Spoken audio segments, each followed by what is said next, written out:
ஒரு கார்த்திகை மாத கருக்கிருட்டு. செங்கல்பட்டிலிருந்து படப்பிடிப்பை முடித்துக்கொண்டு எம்ஜிஆர் அவர்கள் நடுநிசி 12 மணி வாக்கில் காரில் வந்து கொண்டிருக்கிறார். கண் விழித்தவாறே தனது காரில் எம்ஜிஆர் அவர்கள் வந்து கொண்டிருந்த பொழுது வழியில் போலீஸ் உடையில் நின்ற ஒருவரை பார்க்கிறார்.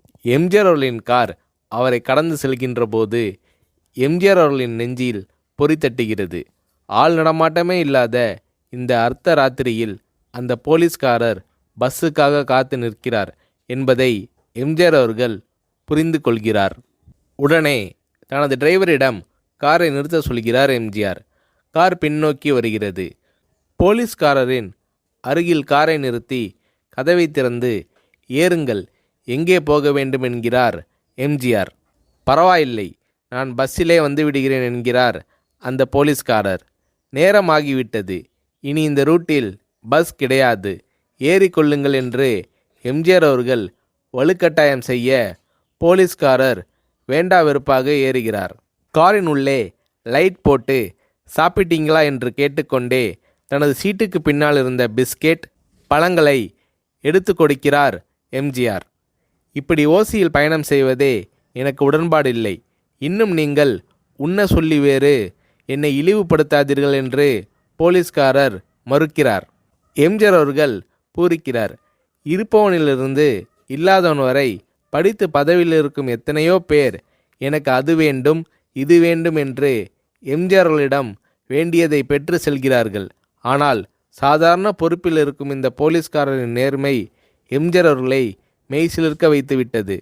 எம்ஜிஆர் அவர்களின் கார் கத தூரத்தில் வந்து கொண்டிருந்தாலும் காரின் நிறத்தையும் ஒளியையும் மனம் கமலும் ஓடிக்கான் வாசனையையும் வைத்து இது எம்ஜிஆர் அவர்களின் கார் என்றும் கார் சென்ற தடத்தை தொட்டு வணங்குகின்ற அளவுக்கு புகழுடன் திகழ்ந்த நேரம் அது. அரை மணி நேரம் கார் சென்று கொண்டிருக்கிறது. ஆனால் அதுவரை எம்ஜிஆர் அவர்களை பற்றி பெரிதாக போற்றி புகழ்ந்து பேசாமல் அந்த போலீஸ்காரர் வந்ததே புரட்சித் தலைவர் எம்ஜிஆர் அவர்களுக்கு அந்த போலீஸ்காரர் மீது மரியாதையை கூடுதலாக்கியது. நான் தான் எம்ஜிஆர் என்கிறார் எம்ஜிஆர். கேள்விப்பட்டிருக்கிறேன் என்கிறார் அந்த போலீஸ்காரர். பொன்மனச்செம்மல் எம்ஜிஆர் அவர்களின் முகத்தில் கோபம் இல்லை, பதிலுக்கு பொன்முறுவல் மலர்கிறது. என் படங்களை பார்த்து இருக்கிறீர்களா என்று கேட்கிறார் எம்ஜிஆர். நான் சினிமாவே பார்ப்பதில்லை என்கிறார் அந்த போலீஸ்காரர். புரட்சித் தலைவர் எம்ஜிஆர் அவர்கள் இன்னும் பிரமிக்கிறார். இப்போது கார் சத்தத்தை தவிர ஒரே நிசப்தம். போலீஸ்காரர் தனது வீட்டிற்கு 1/2 கிலோமீட்டர் தூரத்திற்கு முன்பே காரை நிறுத்த சொல்லி இங்கேயே இறங்கிக் கொள்கிறேன் என்கிறார். ஏன், நீங்கள் குறிப்பிட்ட அந்த விலாசம் இன்னும் 1/2 கிலோமீட்டர் தூரம் இருக்கிறதே என்கிறார் எம்ஜிஆர். சாதாரண போலீஸ் உத்தியோகத்தில் இருக்கும் நான் காரில் வந்து இறங்கினால் என் வீட்டிற்கு அருகில் உள்ளவர்கள் என்னை தவறாக நினைத்து கொள்வார்கள். இதுவரை இப்படி நான் யார் காரிலும் ஓசியில் வந்து பழக்கமில்லை. நீங்கள் இவ்வளவு தூரம் செய்த உதவிக்கு நன்றி என்கிறார் அந்த போலீஸ்காரர். புரட்சித் தலைவர் எம்ஜிஆர் அவர்கள் அதற்கு மேல் எதுவும் பேசவில்லை. அவர் எந்த போலீஸ் ஸ்டேஷனில் பணிபுரிகிறார் என்பதை மட்டும் கேட்டு தெரிந்து கொண்டு கிளம்புகிறார். அடுத்த நாள் செங்கல்பட்டு போலீஸ் ஸ்டேஷனுக்கு ஃபோன் செய்து நான் எம்ஜிஆர் பேசுகிறேன் என்கிறார் எம்ஜிஆர். ஃபோனை எடுத்த டிஎஸ்பி உதறலோடும் உற்சாகத்தோடும் தலைவரே வணக்கம் என்கிறார். இரவு சந்தித்த போலீஸ்காரரை பற்றி விசாரிக்கிறார் எம்ஜிஆர். அந்த டிஎஸ்பி சொல்கிறார், நீங்கள் குறிப்பிடும் அவர் இன்று விடுப்பில் இருக்கிறார்.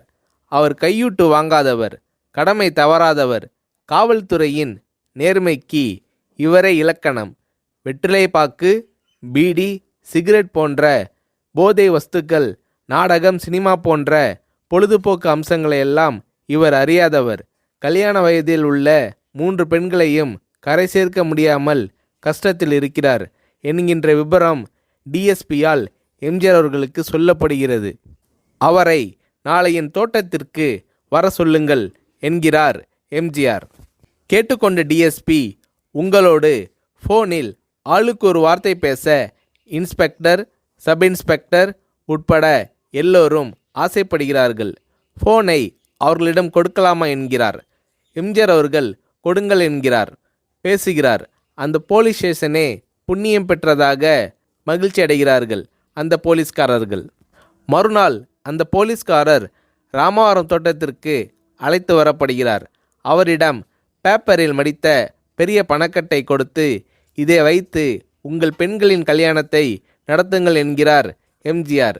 போலீஸ்காரர் மறுக்கிறார். நான் ஏதாவது உங்களிடம் காரியமாற்ற சொல்லி அதற்காக கொடுத்தால் அது தவறு. என்னால் ஆக வேண்டியது உங்களுக்கும், உங்களால் ஆக வேண்டியது எனக்கும் எதுவும் இல்லை.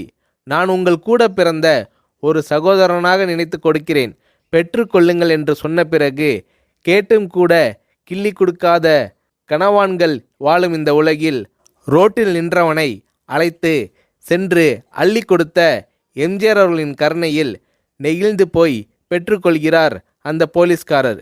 பிறகு ஒரு தேதியில் புரட்சித் தலைவர் எம்ஜிஆர் அவர்களே சென்று அந்த போலீஸ்காரரின் 3 பெண்களின் திருமணத்தையும் நடத்தி வைத்து வாழ்த்தி இருக்கிறார்.